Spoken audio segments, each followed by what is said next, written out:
The massive Vexari warship broke through Earth's atmosphere like a knife through butter, its dark metal hull reflecting the sun as it positioned itself above the United Nations headquarters in New York.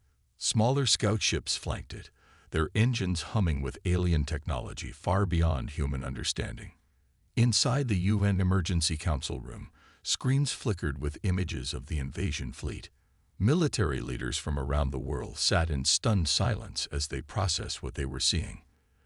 "They've positioned themselves over major cities on every continent," General Anderson said, pointing to the tactical display. "We're completely outgunned." President Moore rubbed her temples. "Have they made any attempts to communicate?" As if answering her question, every screen in the room suddenly switched to display the same image. A tall, insect-like creature with 4 arms and compound eyes that gleamed with intelligence. Its exoskeleton was adorned with what appeared to be military decorations. "People of Earth," the creature spoke in perfect English, its mandibles clicking between words. "I am Commander Krell of the Vexari Dominion. Your planet has been selected for integration into our empire. You will surrender your governments and resources within 24 Earth hours, or we will be forced to demonstrate our power." The transmission cut to footage of a massive containment unit on the Vexari mothership. Inside was a shadowy figure, large, muscular, with multiple limbs that ended in what looked like razor-sharp claws. The creature roared, throwing itself against the energy barrier that contained it. "This is merely one of our weapons," Commander Krell continued as the camera returned to him. "Should you resist, we will unleash the beast on your major population centers. The results will be messy." The transmission ended abruptly, leaving the room in silence. "We need to hit them now, with everything we've got," General Anderson insisted, pounding his fist on the table. "And risk them releasing that thing." Admiral Lin countered. "We need more information before we start a war we can't win." After hours of heated debate, a compromise was reached. They would send a diplomatic team to the alien mothership while military forces prepared for the worst. Captain James Miller watched from the hangar as technicians prepared the shuttle that would take him to the Vexari ship. At 38, Miller had handled first contact situations before, though never with stakes this high. His time with the International Space Court had earned him recognition as Earth's premier negotiator with non-terrestrial entities, but this was different. This was potentially Earth's last stand. "Captain, we're ready for the final briefing," his second-in-command, Lieutenant Davis, called from across the hangar. Miller nodded and turned to follow, but stopped when he felt a familiar nudge against his hand. Looking down, he smiled at Rex, his golden retriever service dog. After losing his leg in an orbital station accident, Miller had been paired with Rex to help with his recovery. The dog had become more than support. He was Miller's closest companion. "Sorry, boy. You can't come this time," Miller said, patting Rex's head. General Anderson approached, reviewing the mission parameters on a tablet. "Remember, Captain, your job is to buy us time. Learn their weaknesses if you can." "Yes, sir," Miller replied, but his attention was on Rex, who refused to leave his side. The dog sat firmly at his feet, brown eyes looking up expectantly. "What's with the dog?" Anderson asked with a frown. Miller hesitated. "He's my service animal, sir." "This isn't a therapy session, Captain. You're meeting with alien invaders. With all due respect, sir, Rex helps me think clearly under pressure. If I'm negotiating for Earth, I need to be at my best." Anderson stared at Miller, then at the dog, before finally sighing. "Fine, but keep him under control. The last thing we need is your dog starting an interstellar war." As Miller boarded the shuttle with his small team and Rex trotting faithfully behind him, he couldn't shake the feeling that this mission would change humanity forever, one way or another. The human shuttle docked with the Vexari mothership with a metallic clang that echoed through the hull.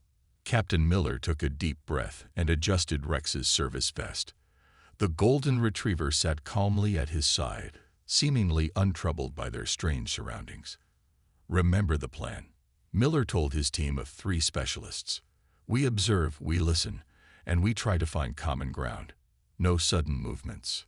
The airlock doors slid open to reveal 4 Vexari soldiers, each over 7 feet tall with chitinous armor covering their insect-like bodies.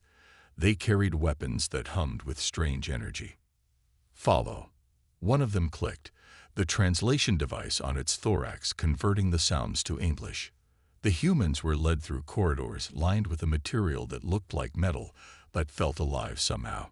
Rex stayed close to Miller's leg, his training keeping him quiet despite the strange smells and sights. They entered a massive chamber with a domed ceiling that displayed what looked like star maps. At its center stood Commander Krell, flanked by what appeared to be his officers. The commander's 4 arms were crossed in different positions, conveying an unmistakable message of impatience. "You waste precious time," Krell said, his mandibles clicking rapidly. "Your species has a reputation for intelligence. Use it now and surrender." Miller stepped forward, careful to keep his posture non-threatening. "Commander Krell, I'm Captain James Miller. I represent Earth's United Nations in this discussion." "This is not a discussion," Krell interrupted, his compound eyes flashing. "This is a formality before conquest." "We believe there's always room for peaceful solutions," Miller continued. "Our species has much to offer through cooperation rather than subjugation." A sound like grinding stones emerged from Krell's throat. Laughter, Miller realized with unease. "Cooperation. The Vexari have conquered 17 systems without cooperation. Your weapons are primitive. Your defenses are weak." Krell uncrossed his upper arms. "Perhaps you need a demonstration of the alternative to surrender." Krell barked an order in his native language. 2 of his officers left the room quickly. The tension in the chamber thickened. Rex sensed Miller's anxiety and pressed closer to his leg. One of Miller's team, Dr. Foster, the xenobiologist, whispered, "I don't like where this is going." Minutes passed in uncomfortable silence before a low rumbling sound approached from a side corridor. The human team instinctively moved closer together as the doors parted. 6 Vexari soldiers struggled to control a hovering containment field. Inside was the creature from the transmission, the beast. In person, it was even more terrifying. Standing 9 feet tall with 6 muscular limbs and a hide covered in what looked like natural armor plates, it thrashed against its invisible prison. Its face featured multiple eyes arranged in a pattern that gave it nearly 360-degree vision, and its mouth was filled with rows of serrated teeth. The beast let out a roar that made the floor vibrate. Even the Vexari soldiers seemed uncomfortable in its presence. "This is but one of our biological weapons," Krell announced proudly. "Bred from the apex predators of the Maktar system and enhanced with genetic modifications. Once released, it will hunt until nothing remains. Its kind can reproduce asexually within days." Miller's team paled. Lieutenant Davis whispered, "Good God." The beast slammed against the field barrier, causing one of the control operators to stumble. The containment field flickered momentarily. "Careful." Krell snapped at his subordinates. The beast seemed to focus on the humans, its multiple eyes narrowing as it studied them. It pressed its face against the barrier, saliva dripping from its jaws as it fixed its gaze on Miller. Then something unexpected happened. Rex, who had been sitting quietly beside Miller, stood up and tilted his head curiously at the massive predator. Before anyone could stop him, the golden retriever took 2 steps forward, still perfectly calm. "Rex, no," Miller hissed, reaching for the dog's harness, but it was too late. The beast stopped thrashing. It stared at the small, furry creature that showed no fear. For the first time since it entered the room, the massive predator went completely still. The Vexari soldiers tensed, weapons ready. Krell leaned forward, his compound eyes reflecting confusion at this unexpected development. And in the sudden silence, the standoff began. The chamber fell into complete silence as Rex stood calmly, ears perked forward with interest at the massive alien beast. Miller's heart hammered in his chest. One wrong move could start an interstellar war. "Control your creature," Commander Krell hissed, mandibles clicking rapidly in what Miller interpreted as alarm. "Rex, come," Miller commanded, his voice low but firm. The golden retriever ignored him completely, something he had never done before in all their years together. The beast pressed its massive head against the energy barrier, its multiple eyes blinking in sequence as it studied the small golden dog. A low rumble emerged from deep in its throat, but it wasn't the threatening roar from before. This sound was different, almost like curiosity. "Sir, the containment field stability is fluctuating," one of the Vexari technicians reported, frantically adjusting controls on a panel. The beast suddenly dropped to a crouching position, mirroring Rex's stance, but on a much larger scale. Its 6 limbs folded underneath its armored body. The soldiers gripped their weapons tighter, clearly expecting an attack. Rex wagged his tail. The beast tilted its enormous head, watching the movement.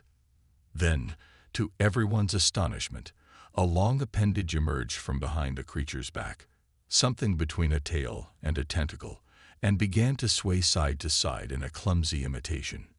"Impossible," whispered one of the Vexari officers. Miller took a careful step forward, standing beside his dog. "Rex is friendly," he explained to Krell, thinking quickly. "He's trained to recognize emotions and respond to them."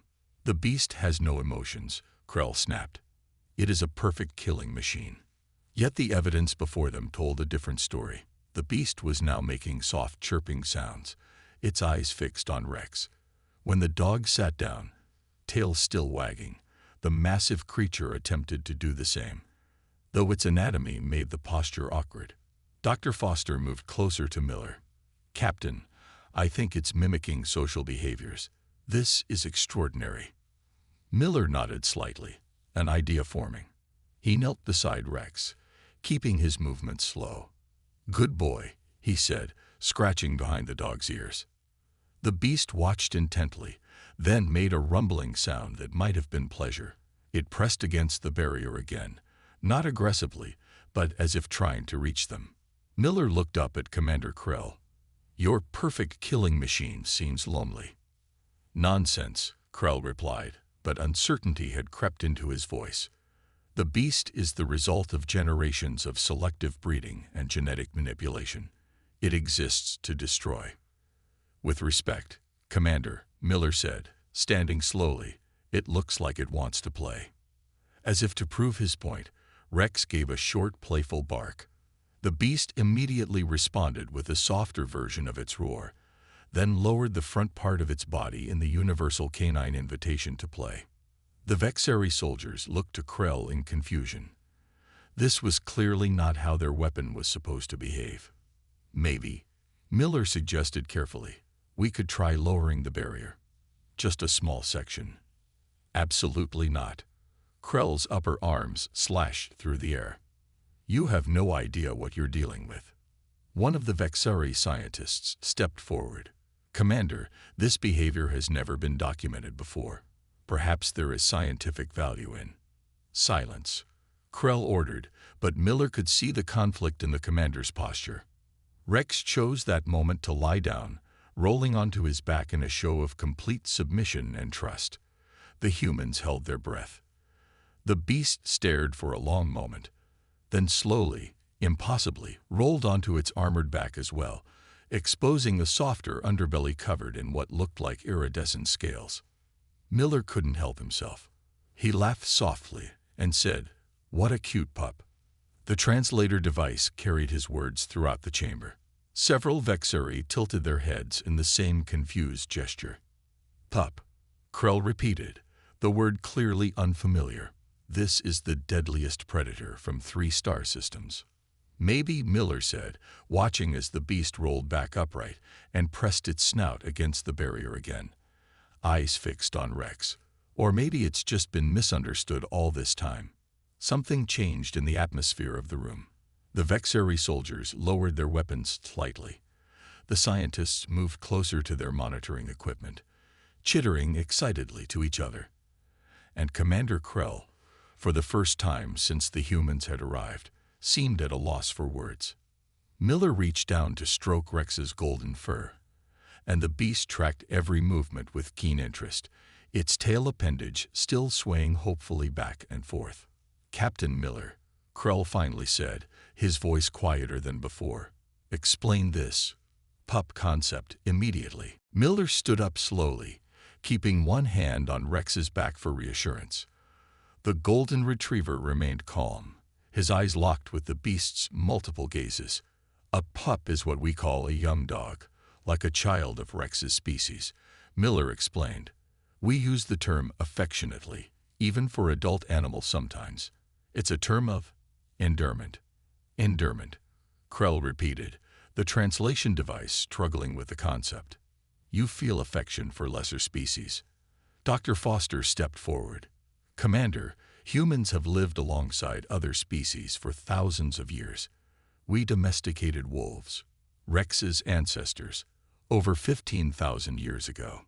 The beast made a low chirping sound and pressed a clawed appendage against the energy barrier. Rex's tail wagged faster. "Domesticated?" another Vexeri officer asked, mandibles twitching with interest. "We formed a mutually beneficial relationship," Miller continued. "They helped us hunt, protected our homes, and in return, we provided food, shelter, and companionship." Companionship with prey. Krell's compound eyes narrowed. "This makes no evolutionary sense." The beast chirped again, louder this time, clearly trying to get Rex's attention. The dog responded with a small bark, causing the beast to still momentarily before attempting to mimic the sound, producing a strange barking chirp that echoed through the chamber. A Vexeri scientist approached Krell, speaking rapidly in their clicking language. The commander listened, his posture shifting from rigid to something more thoughtful. "Our scientist believes your dog is communicating with the beast," Krell finally said. "This has never been observed before." Miller nodded. "Dogs are highly social animals. They communicate through body language, sounds, and scent. Rex is trained to be especially attuned to emotions." "The beast does not have emotions," one of the officers insisted, but with less conviction than before. "May I try something?" Miller asked. When Krell gave a hesitant nod, Miller turned to Rex. "Sit," he commanded. Rex immediately sat on his haunches, attentive and obedient. "Shake," Miller said, extending his hand. Rex lifted his paw and placed it in Miller's palm. The beast watched intently, its breathing quickened with what seemed like excitement. After a moment, it awkwardly shifted its weight and attempted to sit like Rex had done. "Your beast is learning," Miller said quietly. "It's mimicking behaviors it sees as successful social interaction." Krell stepped closer to the containment field, studying the beast with new interest. "This specimen was captured as a juvenile. It has killed 17 of our handlers. It has never shown anything but aggression. Has anyone ever tried to just be friendly to it?" Dr. Foster asked. The question hung in the air as the Vexeri exchanged glances. "Why would we?" Krell finally responded. "The purpose of capturing dangerous species is to harness their aggression, not to befriend them." Miller looked at the beast more carefully. Now that it wasn't thrashing or roaring, he could see details he'd missed before. What he had taken for armor plates were actually scales that changed color slightly with the creature's breathing. Its multiple eyes blinked in sequence rather than all at once, giving it a surprisingly expressive face. "I think there's been a misunderstanding," Miller said carefully. "What you see as a weapon, we might see as a potential companion. What you interpret as pure aggression might actually be fear or confusion." One of the Vexeri scientists approached the containment field, holding what appeared to be a scanning device. "Commander, the beast's neurological patterns have changed dramatically. Aggression indicators are at their lowest levels since captivity." Krell's mandibles clicked rapidly, a sound Miller was beginning to recognize as frustration. "This changes nothing. We came to conquer Earth, not to discuss animal training." "But what if it changes everything?" Miller countered. "Your ultimate weapon just made friends with a golden retriever. Maybe there are other approaches to consider besides conquest." The beast made another attempt at barking, this one closer to Rex's friendly sound. It had managed to position itself in a sitting posture that mimicked the dog's, though its anatomy made it look awkward. A low murmur ran through the Vexeri officers. Miller caught words from the translator like unprecedented and reassessment needed. Krell's forearms crossed and uncrossed, betraying his internal conflict. "Captain Miller," he finally said, "explain to me exactly how humans domesticate other species without destroying their usefulness." And in that question, Miller heard the first opportunity for real dialogue. Miller glanced at his team, seeing a glimmer of hope in their eyes. This was the opening they needed. "Commander, domestication isn't about breaking a creature's spirit," Miller explained, moving closer to the containment field. "It's about building trust and mutual respect." Krell tilted his head, compound eyes reflecting the chamber lights. "Trust, with a lesser species." "Not lesser," Miller corrected gently. "Different, with different strengths and abilities that complement our own." The beast pressed against the barrier again, its multiple eyes fixed on Rex. The golden retriever remained calm, his tail wagging slowly in a friendly rhythm. "Perhaps a demonstration would be more effective than words," Miller suggested. He reached into his pocket and pulled out a small dog treat. "May I?" After a moment of hesitation, Krell nodded. Miller held up the treat where everyone could see it. "Rex, sit." The dog immediately sat. "Lie down." Rex lowered himself to the floor. "Roll over." Rex rolled onto his back, and then back upright.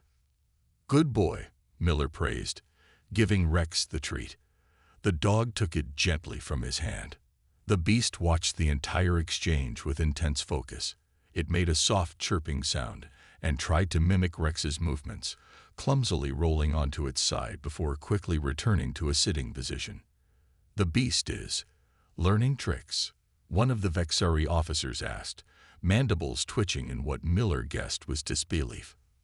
"Not tricks," Miller corrected. "Communication. Rex understands that certain behaviors lead to rewards, not just food, but praise and affection too." The Vexeri scientists were furiously taking notes and readings. One approached Krell, speaking rapidly in their clicking language. Krell turned to Miller. "Our readings indicate the beast's aggression hormones have decreased by 70%. This has never happened before." Dr. Foster stepped forward. "Commander, if I may, has anyone in your species ever approached the beast with anything other than fear or the intent to control it through force?" A heavy silence fell over the chamber. "Why would we?" A Vexeri officer finally responded. "It is a weapon." "That's where I think the misunderstanding lies," Miller said. "On Earth, we learned long ago that cooperation often achieves more than domination. When wolves first approached human camps thousands of years ago, we could have just seen them as threats to eliminate. Instead, we formed a partnership." Miller gestured to Rex. "His ancestors helped us hunt, warned us of dangers, and protected our homes. In return, we provided food, shelter, and companionship. Both species thrived because of this relationship." The beast made another attempt at barking, this one surprisingly close to Rex's friendly sound.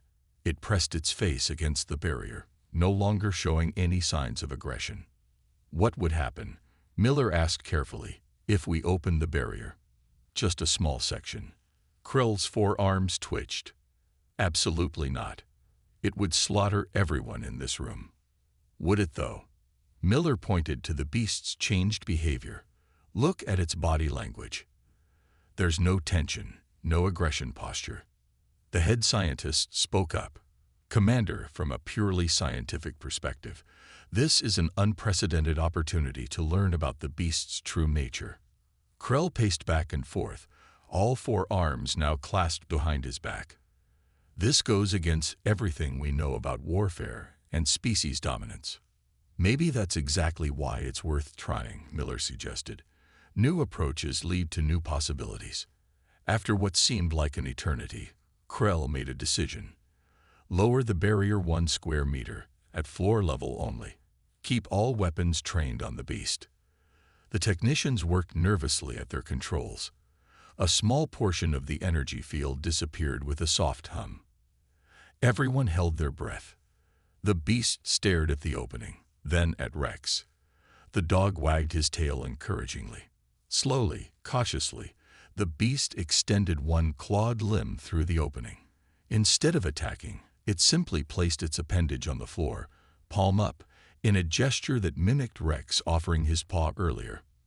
Miller looked at Krell, whose mandibles had gone completely still in shock. "This," Miller said quietly, "is how diplomatic breakthroughs happen. Not through threats or domination, but through understanding and connection." The beast chirped again, its limbs still extended in peaceful offering. "Perhaps," Krell finally said, his voice softer than before, "we have more to learn from humans than we anticipated." The news of the beast's unprecedented behavior spread through the Vexari mothership like wildfire. Within hours, Commander Krell had summoned the High Council for an emergency meeting in the ship's strategic chamber.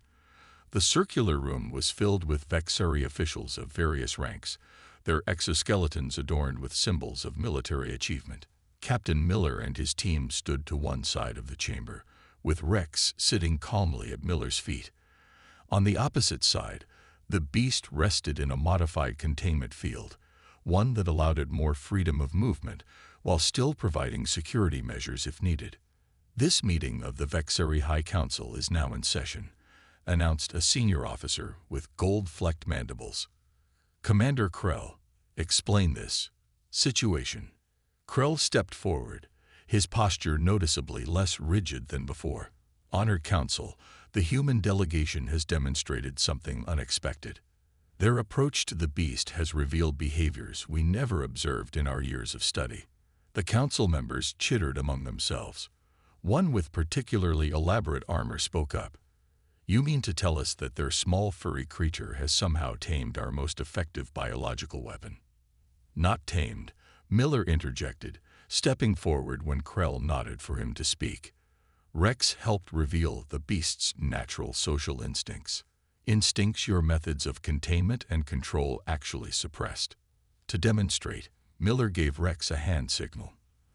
The golden retriever trotted over to the edge of the beast's containment field. Almost immediately, the beast moved closer, mimicking Rex's sitting position. When Rex laid down, the beast followed suit. The council chamber fell silent. "Impossible," whispered one council member. "And yet, we all witness it," replied another. Miller continued, gaining confidence. "Throughout Earth's history, humans have encountered predators we feared. Our first instinct was always to fight or control through force. But we discovered something remarkable. Many species respond better to partnership than subjugation." The beast made a soft chirping sound and extended one of its limbs toward Rex. The dog playfully pawed at the energy barrier in response, causing the beast to make a sound that could only be described as joyful.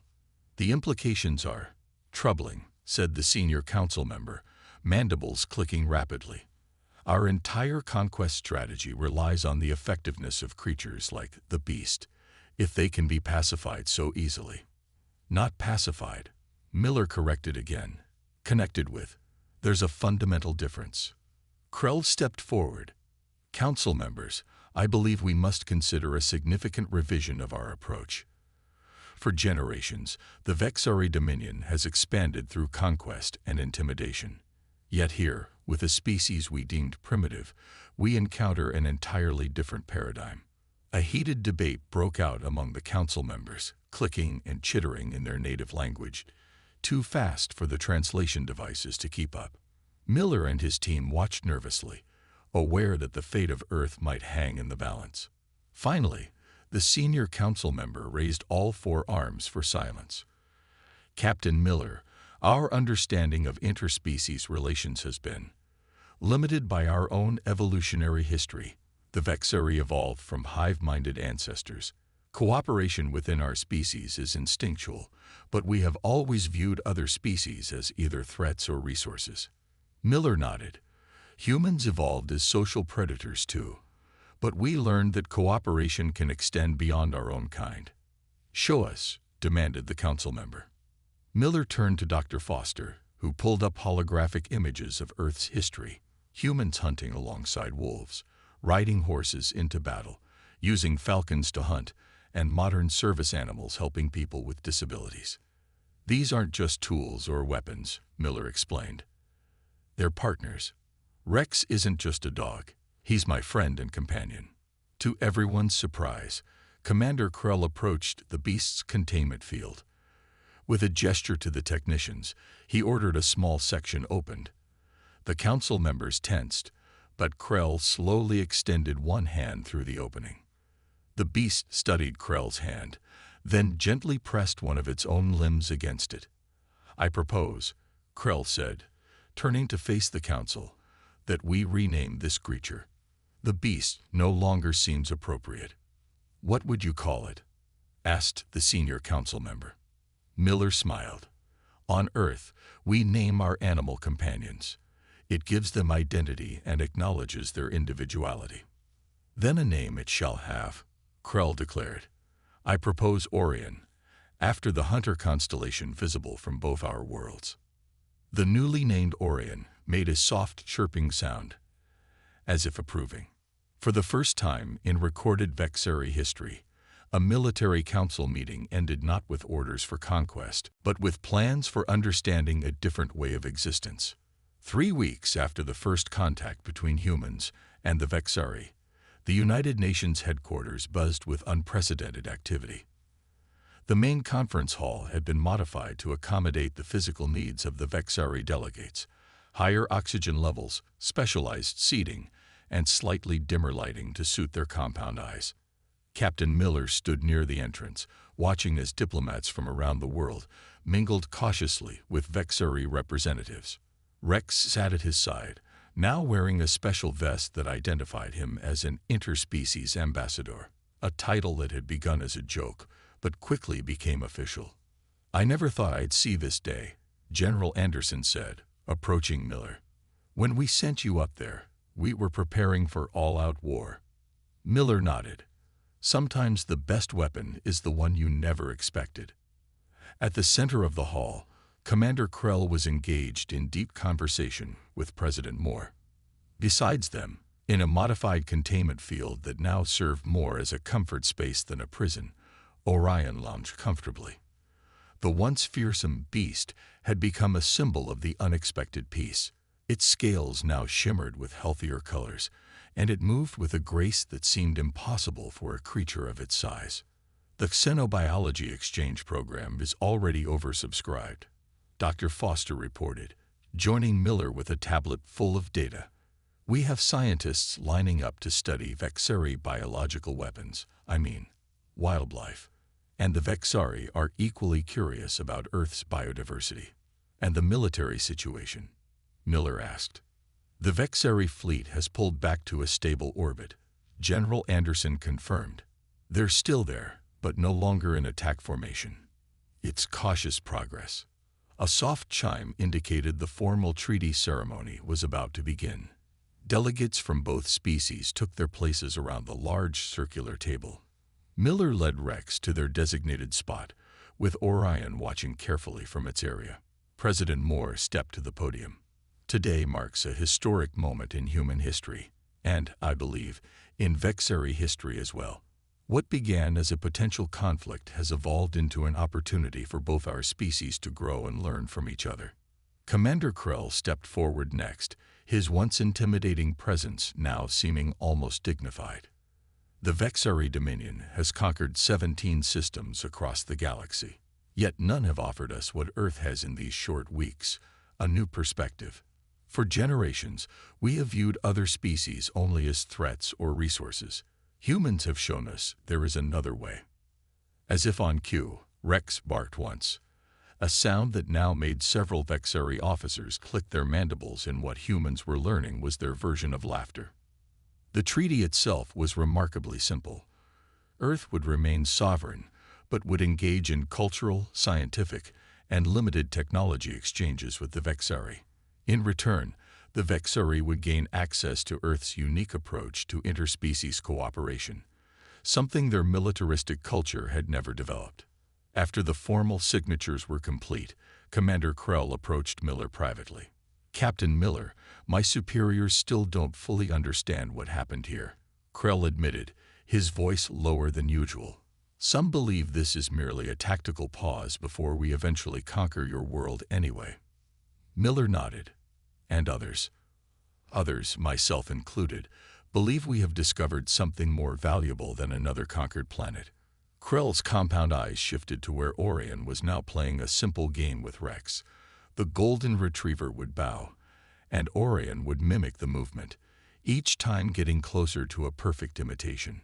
"I've been thinking," Miller said, watching the two species interact. "Rex is getting older. He could use a friend when I'm working." Krell's mandibles clicked in surprise. "You would take Orion as your pet." "Not a pet," Miller corrected. "A companion. There's a difference." As they watched, Orion gently tossed a large ball that had been provided for enrichment. Rex chased it, barking happily, before nudging it back toward the larger creature. "Strange, isn't it?" Krell observed. "How the universe's greatest surprises come in unexpected forms." President Moore joined them, smiling at the scene. "I believe this is just the beginning. We have so much to learn from each other." Commander Krell extended all four of his arms in what humans now recognized as a gesture of agreement. "Indeed, and it all began because someone saw past the beast." Miller finished the thought with a smile, and recognized just another pup looking for a friend. Above them, the Vexari ships that had arrived as harbingers of destruction now hovered as sentinels of a new and unexpected alliance, all because of a golden retriever who wasn't afraid of monsters, and a captain who understood that sometimes the fiercest creatures just need to be seen differently.